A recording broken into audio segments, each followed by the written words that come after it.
जब अश्लील भोजपुरी गानों के बीच किसी घर में शादी हो रही हो और एक गाना बजे कि चलनी के चालल दुल्हा सूप के फटकारल हो, तो दिल को सुकून मिलता है। बिहार में कई भाषाएं हैं, लेकिन भोजपुरी का दर्जा वाकई ऊंचा है। अश्लील गाने न सिर्फ बिहार के छवि को धूमिल करते हैं, बल्कि भिखारी ठाकुर के उस विरासत को भी ठेस पहुंचाते हैं जिसने भोजपुरी को उसका गौरव दिलाया।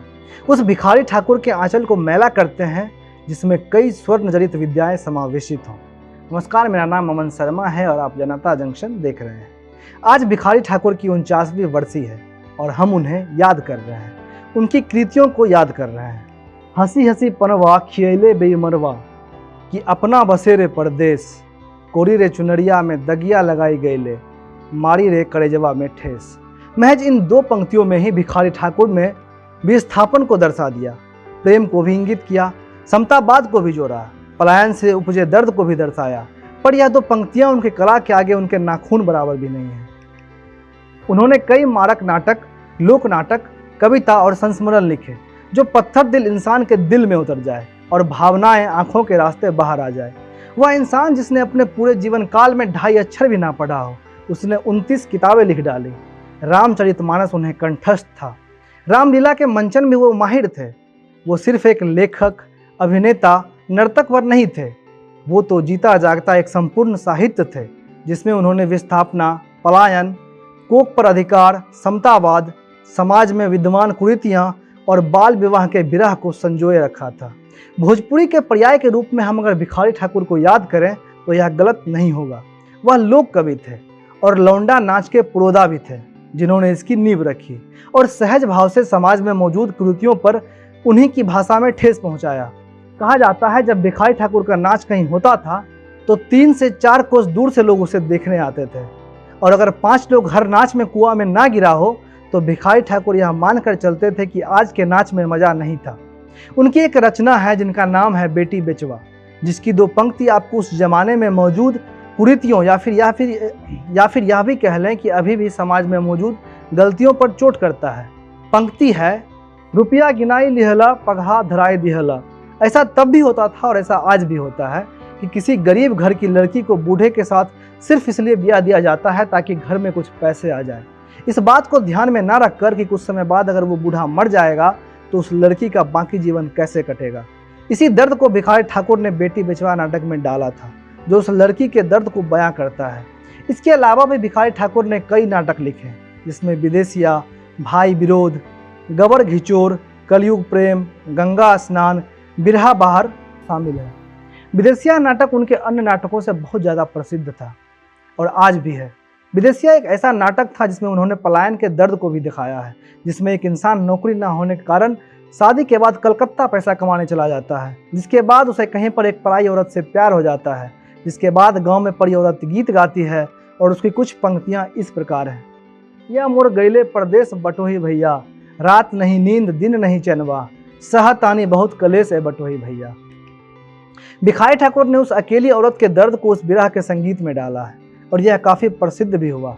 आज भी गाहे बगाहे लोग भिखारी ठाकुर के उस नाटक को याद करते हैं। भिखारी ठाकुर अपने समय में इतने प्रसिद्ध थे कि लोग उनकी झांकियों के लिए तरसते थे। लोग कई कोसों दूर से उनके दर्शन मात्र को आते थे।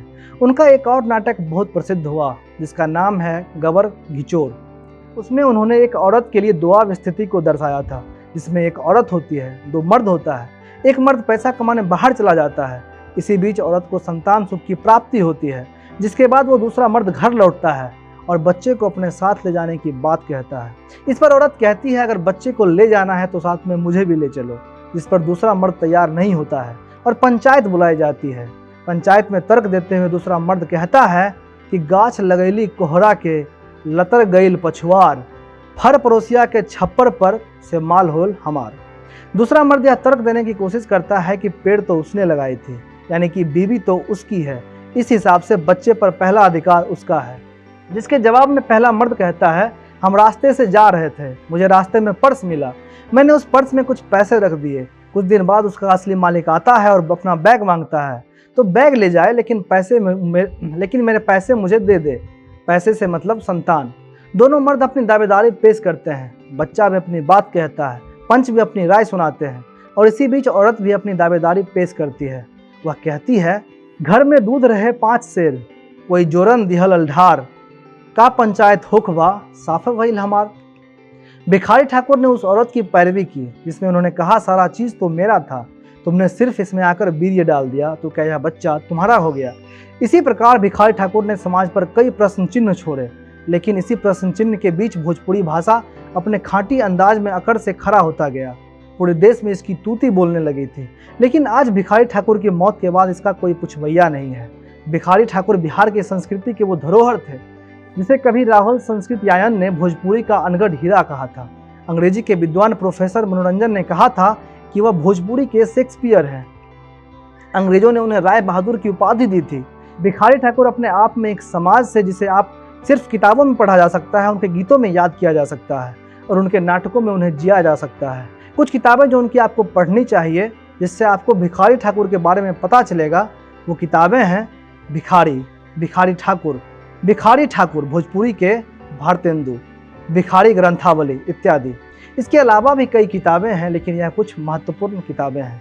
आज भिखारी हमारे बीच नहीं है। कुछ लोग उनकी विरासत को संभालने की कोशिश कर रहे हैं, लेकिन सवाल ये कि उनके बाद कौन। उनके बढ़ते उम्र के साथ साथ भिखारी जी का कला भी बूढ़ा हो रहा है। लौंडा नाच के विरासत को भी झुर्रियां पड़ रही हैं। हमने तो उनकी कलाओं पर कालिक पोतना भी शुरू कर दिया है।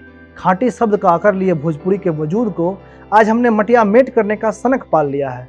साफ साफ और स्पष्ट शब्दों में कहूँ तो भिखारी ठाकुर वो पुण्य आत्मा हैं जिनके पैरों तले लिपटी धूल को सर माथे पर लगाया जा सकता है, जो किसी चंदन से कम नहीं है।